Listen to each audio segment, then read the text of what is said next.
YouTube ఛానల్లో అంతర్జాతీయ వార్తలను రోజు అందిస్తున్నటువంటి ఏకైక యూట్యూబ్ ఛానల్ ఆర్టీవీ అంతర్జాతీయ వార్తా విశేషాలు. నమస్తే, నా పేరు డాక్టర్ ఆలేటాటం వరల్డ్ ఆర్టీవీ వార్తా విశేషాలు.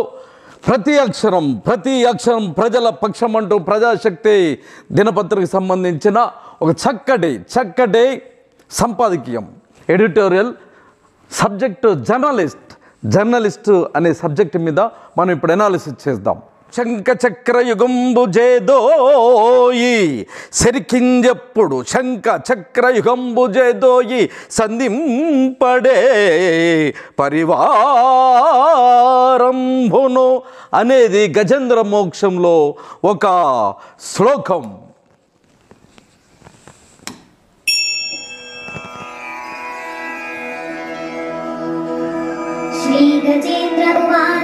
విష్ణు గజేంద్రుని కాపాడే తొందరలో తన ప్రియమైన లక్ష్మీదేవి కూడా చెప్పక శంప చక్ర గదాది ఆయుధములను చేపట్టక పరివారంబును పిలవక తన వాహనమైన గరుడుని పైన కూడా నది రోహింపక జారిను జుట్టును గమనింపక చేడులు లక్ష్మీదేవి కొంగుతో ముడివేసిన ఆమె పంగుటకు కూడా గమనింపక తొందరపాటుతో ఇముడ్చుకునే బయలుదేరేననే ఆ శ్లోకం సారాంశం. 2022లో ప్రపంచ ప్రఖ్యాతిగాంచిన అల్ జజీరా ఛానల్ నుండి ఈ శతాబ్దంలో అత్యున్నత ధైర్య సాహసాలతో అత్యున్నత త్యాగాలతో ఒక లేడీ జర్నలిస్టు ప్రాణ తరపున అమెరికన్ ఇజ్రాయెల్ ఈరోజు గాజా మీద యుద్ధం చేస్తున్న ఇజ్రాయెల్కి సంబంధించిన విషయం బాహ్య ప్రపంచాన్ని మొత్తం బాహటంగా కనిపించింది. కానీ 2022లో అక్కడ వాళ్ళ దురాఘాతాలకు సంబంధించిన విషయం అంతా ఒక క్రైస్తవ బిడ్డ అయి ఉండి కూడా మొత్తం ఇస్లామీ లోకాన్ని ఎంత నానా రకాలుగా నరక యాతన పెడుతుండో మొత్తం చూపెడుతుంటే అత్యంత పాశవికంగా భయంకరంగా దగ్గరుండి కాల్చి చంపిన ఘటన భారతదేశ చరిత్రలో ఏ మీడియా ఏ టీవీ కూడా పెట్టిన రీతిలో మేము వీడియో పెట్టినాము. ఆ వీడియోకి సంబంధించింది ఇప్పుడు ఒకసారి చూద్దాం.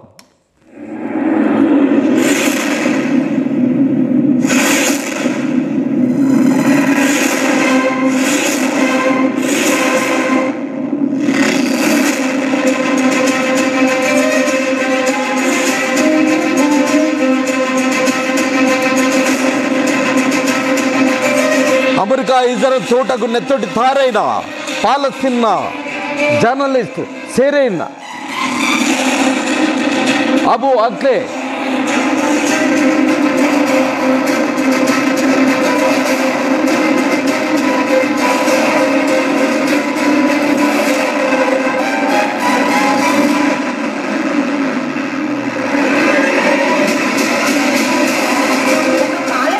American journalist. ఆమె అరబిక్ భాషా ఛానల్ అల్ జజీరాలో 25 సంవత్సరాలు రిపోర్టర్గా పనిచేసింది మరియు ఇజ్రాయెల్ ఆక్రమిత పాలస్తీనా భూభాగంలో ఆమె దశాబ్దాలుగా నివేదించినందుకు మధ్య ప్రాంత్యం అంతటా ఇంటి పేరు మే 11, 2022న వెస్ట్ బ్యాంక్ లో ఉన్న ఏరియా ఏ నగరంలోని జెనిన్ ఇజ్రాయెల్ సైన్యం చేసిన దాడిని కవర్ చేస్తున్నప్పుడు ఆమెని కాల్చి చంపబడింది. అబూ అక్లే ఒక వెటరన్ రిపోర్టర్ మరియు అరబ్ ప్రపంచంలోని ప్రముఖ పాత్రికేయులలో ఒకరు.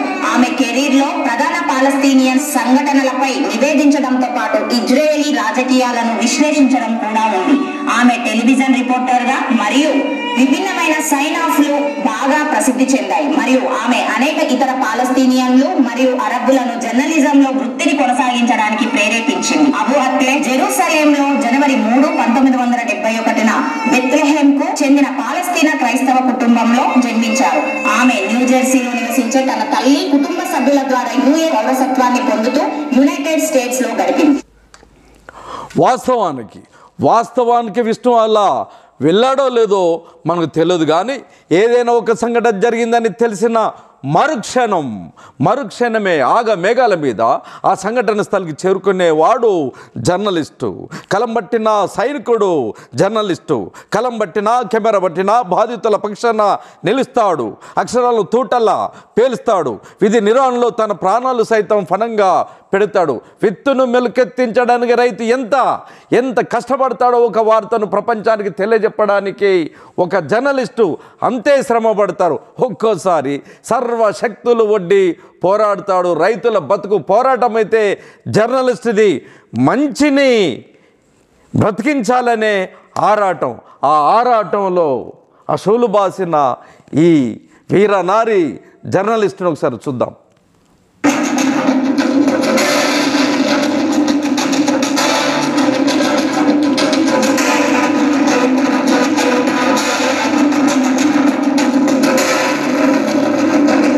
ఇది కాదా సాహసం, ఇది కాదా ధైర్యం, ఇది కాదా వీరోచితమైన జర్నలిజం.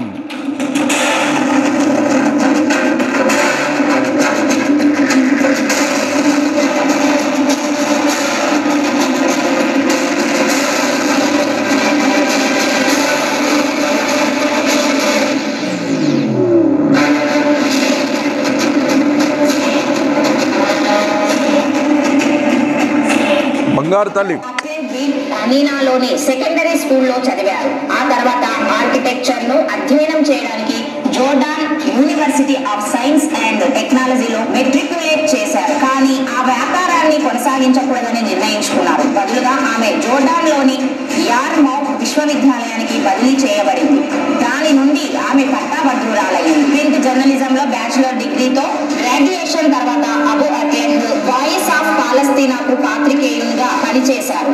ఆమె అదనంగా UNRWA, అమెన్ శాటిలైట్ ఛానల్ మరియు MIFEAH కోసం పనిచేసింది. 1997లో ఆమె అల్ జజీరాకు జర్నలిస్ట్ గా పనిచేయడం ప్రారంభించింది. వారి మొదటి ఫీల్డ్ కరెస్పాండెంట్ లో ఒకరిగా వారి అరబిక్ భాషా ఛానల్లో రిపోర్టర్ గా ప్రసిద్ధి చెందింది. ఆమె తూర్పు జెరూసలేంలో నివసించింది మరియు పనిచేసింది. రెండవ ఇంతిఫాదాతో సహా పాలస్తీనాకు సంబంధించిన ప్రధాన సంఘటనలను నివేదించింది మరియు అదనంగా ఇజ్రాయెల్ రాజకీయాలను కవర్ చేస్తుంది. ఇజ్రాయెల్ దళాలచే చంపబడిన పాలస్తీనియన్లను అంత్యక్రియల గురించి ఆమె తరచుగా నివేదించింది. గత 3 దశాబ్దాలుగా జర్నలిజం ప్రపంచంలోని అత్యంత ప్రమాదకరమైన వృత్తులలో ఒకటిగా మారిందని ఇంటర్నేషనల్ ప్రెస్ ఇన్స్టిట్యూట్ పేర్కొంది.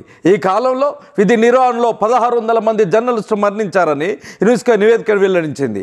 అంతర్జాతీయ చట్టం, ఇతర ఒప్పందాల ప్రకారం జర్నలిస్టు వ్యతిరేకంగా జరిగే నేరాలను పూర్తిగా విచారించి బాధ్యులను గుర్తించి వారిపై తగు చర్యలు తీసుకోవడంలో దేశాలు వైఫల్యాన్ని ఈ గణాంకాలు స్పష్టం చేస్తున్నాయి. కనుకనే జర్నలిస్టుపై దాడులను యుద్ధ నేరాల కింద పరిగణించాల్సిందేనని ఐక్యరాజ్యసమితి స్పష్టం చేసింది. నేడు జర్నలిస్టుల ప్రాణాలు గాలిలో దీపంలా మారుతున్నాయి. గత ఏడాది ప్రపంచవ్యాప్తంగా 120 మంది జర్నలిస్టు హత్యగించబడ్డారని అంతర్జాతీయ జర్నలిస్టు ఫెడరేషన్ IFO వెల్లడించింది. Global media watch dog committee to protect journalist CPO సమాచారం ప్రకారం దశాబ్ద కాలంలో 2023 జర్నలిస్టులకు ఘోరమైన సంవత్సరం. ఈ ఏడాదిలోనే 99 మంది జర్నలిస్టు చనిపోయారు. అందులో 77 మంది గాజాపై ఇజ్రాయెల్ నరమేధం రిపోర్టింగ్ చేస్తున్న సమయంలోనే ప్రాణాలు కోల్పోవడం గమనార్హం. తాజా లెక్కల ప్రకారం ఇజ్రాయెల్ గాజా యుద్ధంలో మరణించిన జర్నలిస్టుల సంఖ్య 88 పెరిగిందని CIO తన ప్రాథమిక దర్యాప్తులో వెల్లడించింది. ఇజ్రాయెల్ సైన్యం డజన్ల కొద్ది జర్నలిస్టులు ఉద్దేశపూర్వకంగానే చంపిందనేది నిజమైతే అది యుద్ధ నేరంగా పరిగణించబడుతుంది.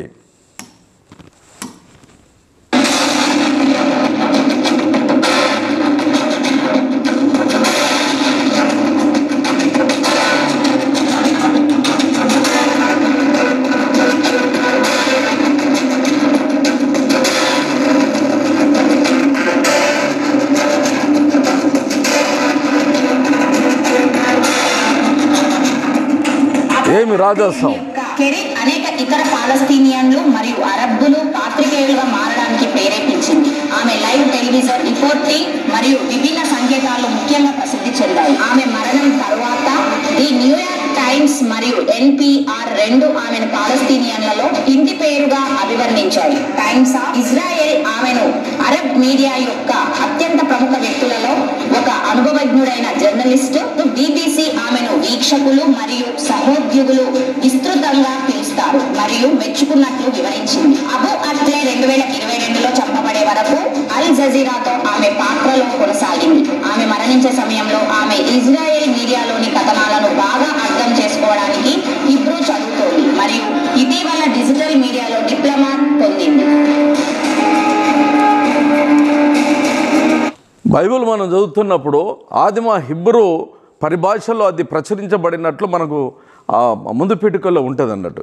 ఆ హిబ్రూ చదువుతూ ఆమె పాలస్తీనాలో ఉన్న ఒక క్రైస్తవ బిడ్డ అయి ఉండి కూడా తల్లి న్యూజెర్సీలో ఉన్నప్పుడు, ఇక్కడ అమెరికాలో ఉన్నప్పుడు కూడా అక్కడ సకల సౌకర్యాలను వదిలిపెట్టి రకరకాల డిప్లొమాలు చేసి ఆ ఛానల్లో ఉంటూ అక్కడ అమెరికన్ సామ్రాజ్యవాదులు, అక్కడ ఉన్న గాజా నెతన్యా ఆ దేశాన్ని ఎట్లా కబలిస్తుండ్రు, అక్కడ ఎట్లా నరమేధం చూపెడుతుండ్రు, అది మొత్తం బాహ్య ప్రపంచానికి చూపెడితే టార్గెట్ చేసి ప్రత్యేకించి ఈ ఒక్క జర్నలిస్టు మొత్తం యావత్ ప్రపంచ భవంతరాలు దద్దరిల్లేటట్టు ఆమె సాహసపేతంగా ఒక వీరానారిగా ఆమె చేస్తున్న తిరుతెన్నులకు మొత్తం యావత్తు అరబ్ ప్రపంచం మొత్తం, పాలస్తీనా ప్రపంచం మొత్తం, ఇస్లామిక్ దేశాలలో తనను చూసి మొత్తం ఇంతమంది జర్నలిస్టు బిడ్డలకు ఆమె మార్గదర్శకంగా అయింది.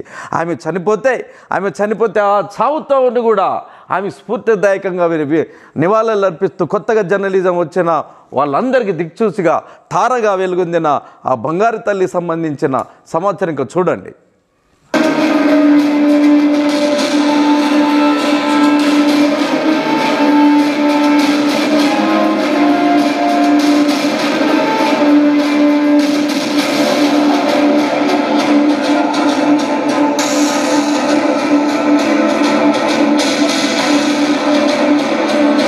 మే 11న 2022న పాలస్తీనా ఆరోగ్య మంత్రిత్వ శాఖ అబు అక్లే మరణించినట్లు ప్రకటించింది. ఆమె ఒక ఇంటిపై IDF దాడి గురించి నివేదించింది. సాక్షులు మరియు అల్ జజీరా ప్రకారం ఆమె ఇజ్రాయెల్ డిఫెన్స్ ఫోర్సెస్ IDF చేత కాల్చి చంపబడింది. ఇజ్రాయెల్ ఉద్దేశపూర్వకంగా బాధితురాలిని లక్ష్యంగా చేసుకుంటుందని అల్ జజీరా ఆరోపించింది. ఇజ్రాయెల్ మిలిటరీ టెర్రర్ అనుమానితులను పట్టుకోవటం లక్ష్యంగా పెట్టుకున్నట్లు తెలిపిన దాడిలో అబు అక్లే కూడా ఉన్నాడు. అబు అక్లేను IDF తలపై కాల్చిందని మరియు ఇబ్న్ సినా ఆసుపత్రికి తరలించారని, అక్కడ ఆమె చనిపోయిందని అల్ జజీరా తెలిపింది. ఆమె వయసు 51 సంవత్సరాలు. మరో జర్నలిస్ట్ అల్ ఖుద్స్ వార్తాపత్రికకు చెందిన అలీ సమూది వెనుక భాగంలో కాల్చి చంపబడ్డాడు, కానీ ప్రాణాలతో బయటపడ్డాడు. మరో 2 పాలస్తీనియన్లు ఒక మోస్తారు స్థితిలో ఆసుపత్రికి తరలించబడ్డారు. అబు అక్లేను స్నిప్పర్ కాల్చి చంపినట్లు టైమ్స్ పేర్కొంది. పాలస్తీనాలో వెస్ట్ బ్యాంక్ దగ్గర రమా అనే నగరంలో ఆ ప్రాంతంలో ఇప్పుడు ఎక్కడైతే గాజాలో ఒకవైపు బాంబులు ఇళ్ళ మీద పడేస్తుంటే ఆ బాంబులకు మొత్తం ఛిద్రమైపోయిన నగరాలు మొత్తం ఆ రాళ్ళ కింద ఎవరన్నా మిగిలిన తీసుకుపోయి హాస్పిటల్ పట్టుకుపోతే హాస్పిటల్లో కూడా బాంబులు వేయడం, అక్కడ కూడా మిగిలి ఇంకెవరన్నా శరణార్థులుగా పోతే ఆ శరణార్థుల మీద కూడా బాంబులు వేయడం, ఆ రీతిలో చంపుతుంటే మొన్న యుద్ధం స్టార్ట్ కాకముందు ఇట్లనే నరమేధం గావిస్తున్న అమెరికన్ సామ్రాజ్యవాదులు ఇజ్రాయెల్ నెతన్యా రాకాసి పిపాసులు వాళ్ళ రోజు అక్కడ చేస్తుంటే అక్కడ శరణార్థుల దగ్గరికి పోయి ఆ శరణార్థులని వెంబడించి కాలుస్తుంటే మొత్తం వీడియో తీయడానికి తను పోయి న్యూస్ చేయడానికి పోతుంటే దగ్గరుండి టార్గెట్ చేసి యుద్ధ నేరాలకు యుద్ధ నీతి అనేది ఒకటి ఉంటుంది. జర్నలిస్టులను వదిలిపెట్టడం, నిరాయుధులను కాల్చకుండా ఉండడం, నిరాయుధులను కాళ్ళ క్రింది వరకే ఏదైనా ప్రమాదం ఉంటే ఇవన్నీ ఏమీ పాటించకుండా ఈమెని ఎన్కౌంటర్ చేయాలనే ఉద్దేశంతో ఆ పాలస్తీనాకు ఇజ్రాయిల్ సైనికులు శరణార్థుల క్యాంపు దగ్గరకు వచ్చి చంపేసిన ఘటన చూడండి.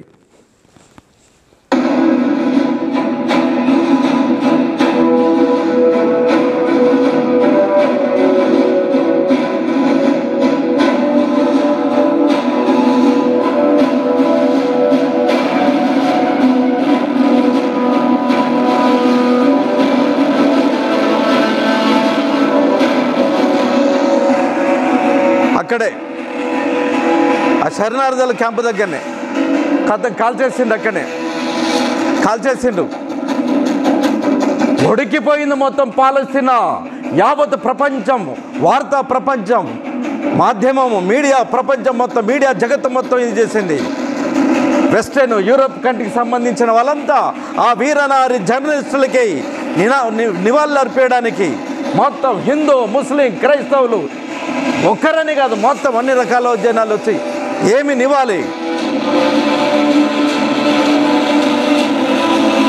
ఆ శవపేటికను కూడా మోయడానికి కూడా హక్కు లేకుండా ఇజ్రాయెల్ నరహంతక సైనికులు కొడుతుంటే ఆ శవపేటికను కింద పడనీయకుండా మన భారతీయ స్వాతంత్ర పోరాట చరిత్రలో మన మువెన్నెల జెండాను పట్టుకొని ఇక్కడ పోలీసులు కొడుతుంటే మహాత్మా గాంధీ ఒక మాట అంటాడు, కొట్టండి కానీ విదేశీ కర్రలతో కొట్టొద్దన్న మహాత్మా గాంధీ వీరోచితమైన పిలుపుకు యావత్ భారత ప్రజానికి స్వాతంత్ర సంగ్రామంలో ఎట్లయితే పాల్గొన్నారో అదే రీతిలో ఆమె డెడ్ బాడీ సంబంధించిన శవపేటికని కింద పడలేకుండా లాఠీచార్జ్ చేస్తున్నా, కాల్పులు చేస్తున్నా, మొత్తం యావత్ ప్రపంచం నివ్వరబోయే రీతిలో ఆ తల్లికి నివాళులు అర్పిస్తున్న తీరుతెన్నులు చూడండి.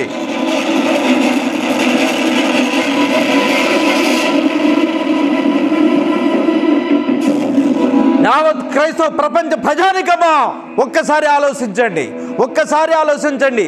అక్కడ ఇస్లామీ బిడ్డల మీద జరుగుతున్న దాడులని నిరసిస్తూ యావత్ ప్రపంచానికి ఒక క్రైస్తవ బిడ్డ ఏ రీతిలో చేస్తుందో చూడండి. దానికి కృతజ్ఞతగా అక్కడ పాలస్తీనా దేశస్తులు కానీ, క్రైస్తవులు కానీ, అక్కడ ముస్లిం ప్రజానికం కానీ మూకమ్మడిగా ఒకటై ఆమెకు నివాళులు అర్పిస్తున్న తీరుతెన్నులు చూడండి.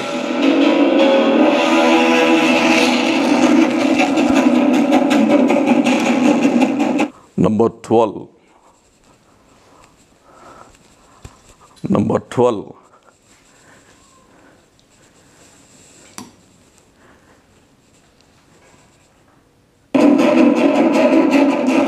ఈ ప్రపంచ జర్నలిస్టు గత చరిత్రలో ఏ జర్నలిస్ట్ దక్కని ఒక గౌరవం ఏంటంటే ఆ దేశంలో యావత్ ప్రపంచం మొత్తం నిబరబోయే రీతిలో అక్కడ పార్లమెంటు సభ్యులు, అక్కడ ప్రజాప్రతినిధులు, అక్కడ రాష్ట్రపతి భవనం దగ్గర యావత్ ప్రపంచం మొత్తం మోకరిల్లి ఆమెకి సెల్యూట్ చేస్తున్న సందర్భం. ఈ ఘనమైన నివాళి ఇప్పటి వరకు ప్రపంచంలో ఏ జర్నలిస్టులు దక్కని గొప్ప ధన్యత కలిగిన, వీరత్వం కలిగిన ఆ జర్నలిజం చూడండి. ఒకవైపు ప్రజానికం, అబ్బాస్ ఆ దేశ అధ్యక్షులు, మొత్తం ఆ దేశంలో మంత్రులు, ఒక జర్నలిస్టు, ఒక లేడీ జర్నలిస్టు త్యాగానికి చూడండి ఎంత ఇదైపోయిందో. చిన్న పెద్ద మొత్తం మోకరిల్లి ప్రార్థన చేస్తూ, నివాళులు అర్పిస్తూ, కవాతు కొడుతూ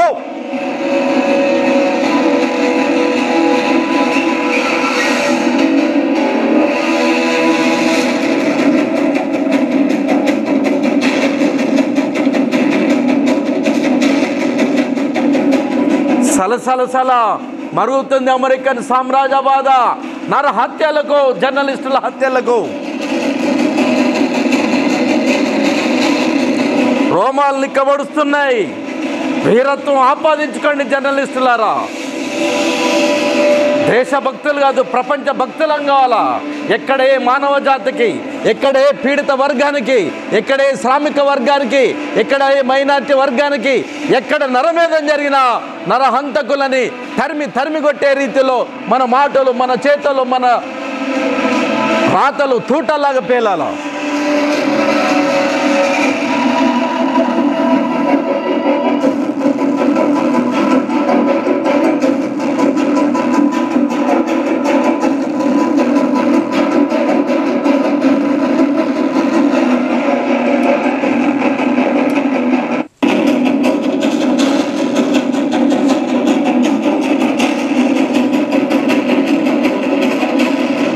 మొత్తం నగరం మొత్తం, పాలిస్తీనా మొత్తం ఇల్లు వదిలేసి, కార్యాలయాలు వదిలేసి, ఎక్కడుంది నా తల్లి, మాకు సంబంధించిన, మా ప్రాణాలకు సంబంధించిన, మా జీవితాలకు సంబంధించిన యావత్ ప్రపంచానికి తెలియజేసిన నా తల్లి చనిపోయిందని మొత్తం జనాలంతా బయటకు వచ్చి ఆమెకు నివాళులు అర్పిస్తున్న సందర్భం. మొత్తం చూడండి, కర్రలతోని లాఠీ చార్జీలు చేస్తూ, బూటు కాళ్ళతో కొడుతుంటే కూడా ఆ శవపేటికని కింద పడనీయకుండా వీరోచితంగా అక్కడ ఆ తల్లికి నివాళులు అర్పిస్తున్న తీరు చూడండి.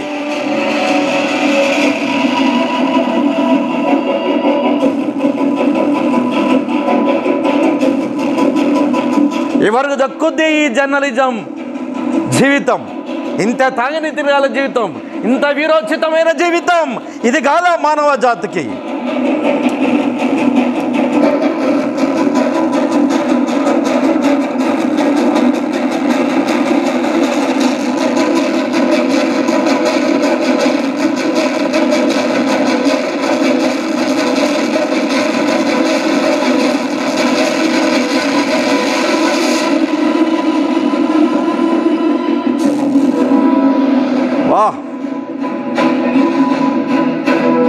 ఏమి జీవితం అండి ఇది! ఆ దేశ అధ్యక్షుడు అబ్బాస్ ఘనమైన నివాళి, ఘనాతి ఘనమైన నివాళి.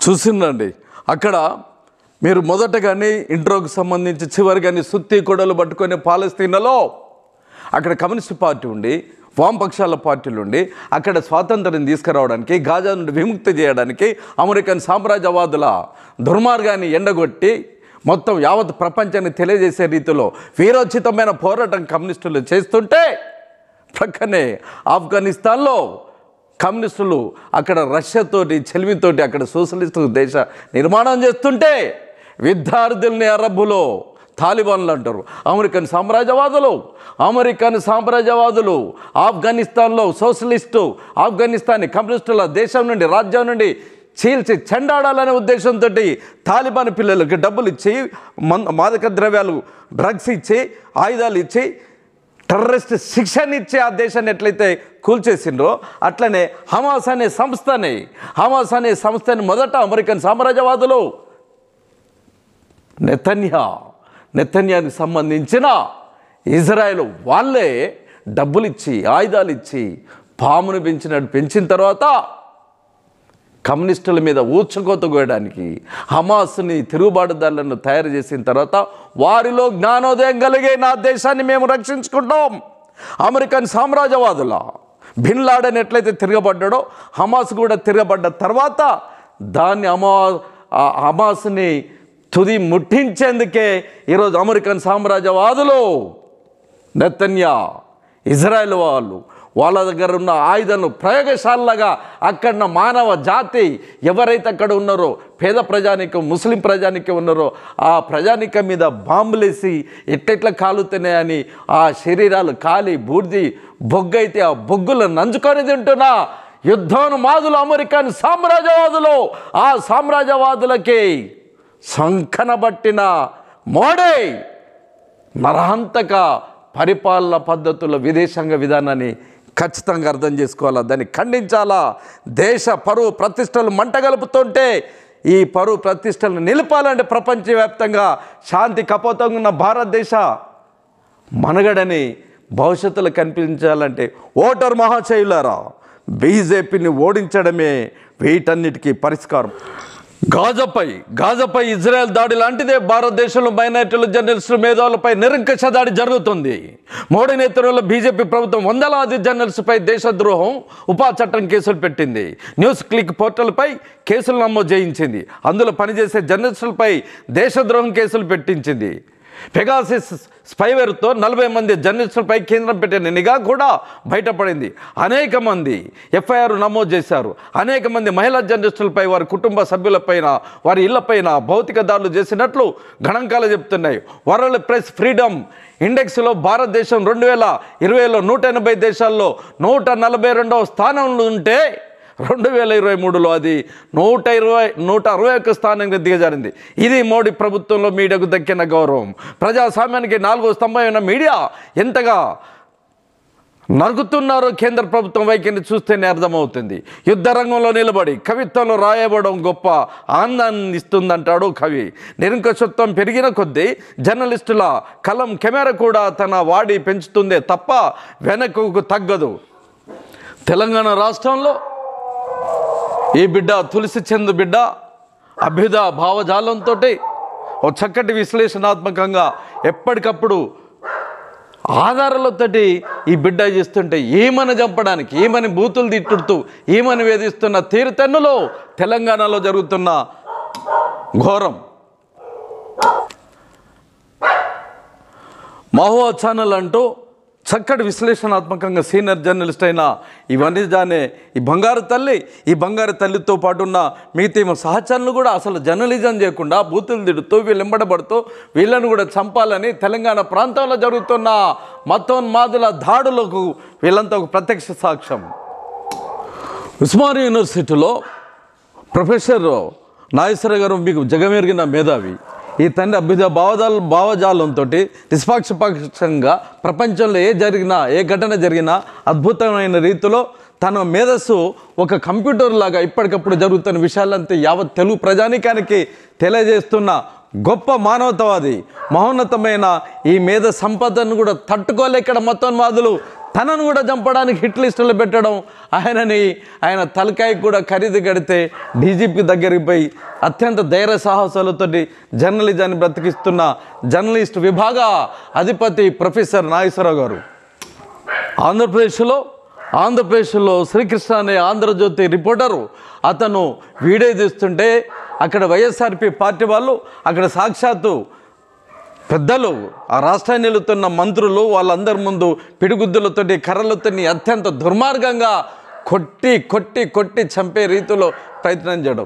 ఇట్లా నిన్న గుంటూరులో కానీ శ్రీకాకుళంలో కానీ అక్కడ ఉన్న అనంతపూర్లో కానీ జర్నలిస్టుని ఉరికిచ్చి తరిమి కొడుతున్న సంఘ విద్రోహ శక్తులు మతోన్మాదుల అండదండలతోటి వాళ్ళ బలాన్ని చూసి విర్రవీగి చేస్తున్న వీళ్ళందరికీ ఒక హెచ్చరిక ఏంటంటే ఈ దేశంలో కాదు ప్రపంచ చరిత్రను ఒకసారి మనం చూద్దాం. ఈ ప్రపంచాన్ని మొత్తం భూగోళాన్ని ఫుట్బాల్ లాగా చేస్తూ 5 సంవత్సరాలు 7-8 కోట్ల మంది ప్రజానికాన్ని చంపిన నరహంతకుడు హిట్లర్. ఆ హిట్లర్ నెంబడబడితే జర్నలిస్టుడు వాడుకున్న ఫ్రెంచ్ మీసం, వాడి మీద వేస్తున్న కార్టన్లకు వాడికి సంబంధించిన ఫోటోగ్రాఫర్లంతా తీస్తుంటే ఏ పత్రిక చూసినా ప్రపంచవ్యాప్తంగా వాడి ఫోటోలు వస్తుంటే జర్నలిస్టులకు తగ్గి భయపడి మీసాలకు గిక్కున్న కొజ్జగాడి రీతిగా తయారు చేసింది జర్నలిజం. అంతేనా?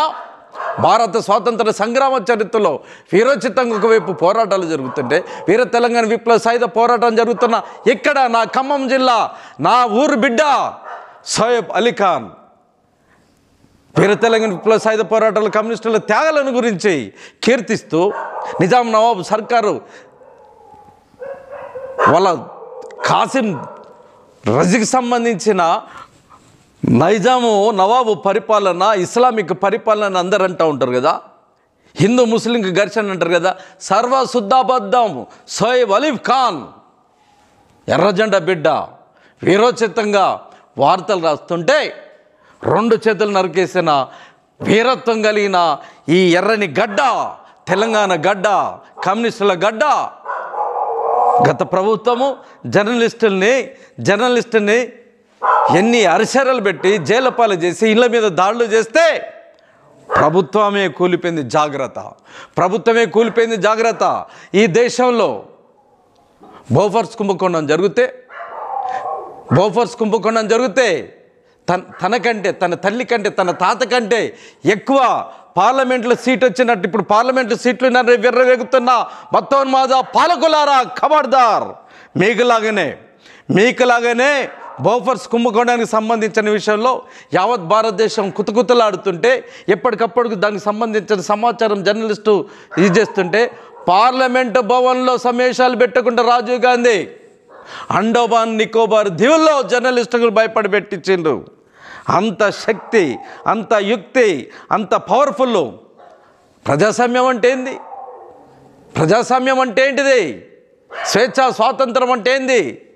శాసన వ్యవస్థ, న్యాయ వ్యవస్థ, పరిపాలన వ్యవస్థ. మూడోదైతే ప్రజాస్వామ్యానికి 4వ మూల స్తంభం జర్నలిజం. ఈ జర్నలిజాన్ని కాపాడకపోతే ప్రజాస్వామ్యాన్ని కాపాడలేకపోవడమే. ఈ జర్నలిజానికి స్వేచ్ఛగా వార్తలు ఇట్లా మాకులాగా జర్నలిస్టులు మాకు సంబంధించిన వాక్ స్వాతంత్రాన్ని స్వేచ్ఛ రీతిలో మాకు భావ ప్రకటన స్వేచ్ఛ లేకపోతే ప్రజాస్వామ్యం లేనట్లే, అది రాచరికమే, నియంతృత్వమే జరుగుతుందనేది విషయం గుర్తుపెట్టుకో. రకరకాల పద్ధతుల్లో బూతులు తిట్టు మాపై డాగులా. ఎవర్రా మీరంతా? ఎక్కడోళ్ళురా మీరంతా? వీర తెలంగాణ విప్లవ సాయుధ పోరాటంలో నా తాత వడ్లకొండ ఎల్లయ్య, నా తాత రక్త తర్పణతోటి వీరోచితంగా పోరాడిన నా కుటుంబం, నా తాతతో నా తల్లి, నా తండ్రి స్వాతంత్ర సంగ్రామంలో మహాత్మా గాంధీతోటి, వినోబాతో కలిసి పోరాడిన ఆలేటి సోమయ్య గారు, ఆలేటి ముత్తులింగమ్మ కుటుంబం, దేశభక్తియుతమైన కుటుంబం మాదే. విద్యార్థి ఎస్ఎఫ్ఐ నుండి, డివైఎఫ్ఐ నుండి యువజన రంగంలో, కళాకారుల ప్రజానాట్య మండలి, వ్యవసాయ కార్మిక సంఘంలో, ఇతర అభ్యుదయ సంఘంలో జీవితం మొత్తం దారబోసిన జీవితాలమై ప్రజాశక్తిలో జర్నలిస్టుగా చేస్తూ స్వచ్ఛంద సేవా సంస్థలు నిర్మించి యావత్ ప్రపంచ నివరబోయే రీతిలో ప్రపంచం మొత్తంలో అన్ని ఖండాల నుండి మా స్వచ్ఛంద సేవా సంస్థకు సంబంధించిన మా సేవ తత్పరత కార్యక్రమాలని చూసి నివ్వరబోయిన నిఖార్సైన జీవితాలు మా జీవితాలు. నా తాత, నా తల్లిదండ్రులు, మేము ఈ దేశ స్వాతంత్రం కోసం, సమగ్రత కోసం, మేము ఈ దేశ పురోభివృద్ధి కోసం మా త్యాగనిరతితోటి మేము పనిచేస్తుంటే మా కళ్ళ ముందే ఎవడు పుట్టినా అదని అంబానీ గాడు, ఎక్కడో గుజరాతీ గాడు వచ్చాయి, మారవాడి నా కొడుకులు వచ్చి మొత్తం దేశాన్ని మొత్తం ఎత్తుకుపోతుంటే, తిరిగి తెల్లోడికి కట్టబెడుతుంటే దానికి సంబంధించిన విషయాలు మేము తెలియజెప్పడం, మేము దోషదేవరులమా, పాకిస్తాన్ ఏజెంట్లమా, చైనా ఏజెంట్లమా? చదువు రాకముందు కాకరకాయ, చదువు వచ్చిన తర్వాత కీకరకాయ మొత్తం నెత్తినకి ఎక్కించుకొని కళ్ళు తెరిచి చూడండి. మీ ప్రధాని, మన ప్రధాని సంవత్సరానికి 2 కోట్ల ఉద్యోగాలు ఇస్తానని నిర్భయనాయి. దొంగ నోట్ల రద్దు అంటూ, 6 నోట్ల నల్ల నోట్ల రద్దు అంటూ, ఆ టెర్రరిస్టులని ఆపడానికని నోట్ల మొత్తం రద్దు చేసి అమెరికన్ సామ్రాజ్యవాదులకు గూగుల్ పే, ఫోన్పే వాళ్ళకి కట్టబెడితే దాని గురించి మాట్లాడారేమి? పైన విమానాలు, భూగోళంలో ఉన్న బొగ్గు గనులు, మొత్తం ఓడరేవుల్ని, ఉక్కు కర్మాగారాలని, బ్యాంకుల్ని, ఎల్ఐసీలని మొత్తం అదే నంబర్కి తగలబెడుతుంటే బుద్ధి జ్ఞానం ఉన్నదా? రోషం ఉన్నదా? మీసం ఉన్నదా? మగజాతేనా? పౌరుషం ఉన్నదా? మమ్మల్ని తిట్టేటోళ్ళు, మా మీద దిక్కుమాల కామెంట్లు పెట్టేటోళ్ళు 100 రోజుల్లో ధరలు తగ్గిస్తానని రెడ్డిపోయినాయి. విద్యార్థులకు కొనుక్కునే రీతిలో సర్వసత్తమని మార్కెట్లు అంగలు పెడుతుంటే వైద్యనారాయణుడని వైద్యాన్ని మొత్తం మాఫియా చేతులు పెట్టి మొత్తం దేశాన్ని సర్వనాశనం చేస్తుంటే మేము ఊరుకుంటామా? నా తాత, నా తండ్రుల, నా తల్లిదండ్రుల వారసత్వాన్ని పుణికిపుచ్చుకున్న నెత్తడు, వీరత్వం కలిగిన నెత్తడు మాది. మామూలు జర్నలిస్టులం కాదు, అసలైన దేశభక్తులు మేము. ప్రక్కన చైనా, ప్రక్కన వియత్నాం, ప్రక్కన క్యూబా, ప్రక్కన ఉత్తర కొరియా, ప్రక్కన లావోస్, అక్కడ నిరుద్యోగం ఎందుకు నిర్మూలించబడ్డది? అధిక ధరలు లేకుండా ఎందుకున్నది? క్యూబాలో 30 పైసల టికెట్, బస్ టికెట్ మొత్తం దేశం మొత్తం తిరగడానికి. ఇరాన్లో 8 రూపాయల లీటర్, 8 రూపాయల లీటర్ పెట్రోలు, కానీ క్యూబాలో కూడా ఈరోజు 8 రూపాయలకు లీటర్ అమ్ముతుండ్రు. మోడీ అధికారంకి వచ్చిన తర్వాత ఎన్నిసార్లు మొత్తము ఆయిల్ మొత్తం రేట్లు తగ్గిపోతే మొత్తం పెంచుకుంటా దేశాన్ని సర్వనాశనం చేసుకుంటా జనాలకి దేవుడి పేరు మీద, దయ్యం పేరు మీద రాముని అడ్డు పెట్టుకొని రాముని బదనం చేస్తూ, హిందుత్వాన్ని బదనం చేస్తూ, హిందూ, ముస్లిం, క్రైస్తవులు అందరం కలిసిమెలిసిన వాళ్ళందరి మా మధ్యలో విద్వేషాన్ని రగిలిస్తుంటే ఆ విషాన్ని మీరు నరాన్ని నెక్కించుకొని మీరు మమ్మల్ని అడిగేది? మీకు దమ్ము ధైర్యం ఉంటే చైనాతోని సంబంధాలు తెంచుకోమానండి. భారతదేశ ఆర్థిక వ్యవస్థ మొత్తం కుప్పగూలిపోతుందని మీ నిర్మలమ్మ మీకు కుక్క కాటుకు చెప్పు దెబ్బలాగా అంటుందా అనట్లేదా? మీకు రోషం ఉంటే మీరు రాజకీయ నాయకులు ఉండేదైతే, మీకు దేశభక్తి ఉండేదైతే చైనాకు పోండి ఒకసారి. ఒక 3 నెలలు మొత్తం దేశం మొత్తం తిరిగి రండి. సిగ్గు శరం వస్తుంది. పక్కనున్న మనకంటే 2 సంవత్సరాలు అక్కడ విప్లవం తీసుకొచ్చిన చైనా, వెనుకబడ్డ చైనా ఈరోజు ప్రపంచవ్యాప్తంగా మానవ జాతి ఏ దేశంలో రీతిలో 100 సంవత్సరాల అభివృద్ధి ముందుకు పోయి మానవ జాతి మనుగడ చూపెడుతుంటే, పాపాల భైరవుల పాపాలని బయటపడతాయని చైనాను ఒక శత్రు దేశంగా పాకిస్తాన్కి పోండి. పాకిస్తాన్లో ప్రజలు సైనికులతోటి టెర్రరిస్టులతోటి ఆ దేశాన్ని సర్వనాశనం చేస్తుంటే, అక్కడ అన్నమోరామచంద్రన్ జనాలు ఉంటే పాకిస్తాన్ మనకు శత్రువా? అక్కడ పాలకులు శత్రువులు, ఇక్కడ పాలకులు శత్రువులు. ఈ పాలకుల శత్రువులతోటి ఆ దేశం ఈ దేశం సర్వనాశనం అయిపోతుంది. ప్రపంచ మానవుడు శాంతిప్రియుడు. మీరు ఎన్ని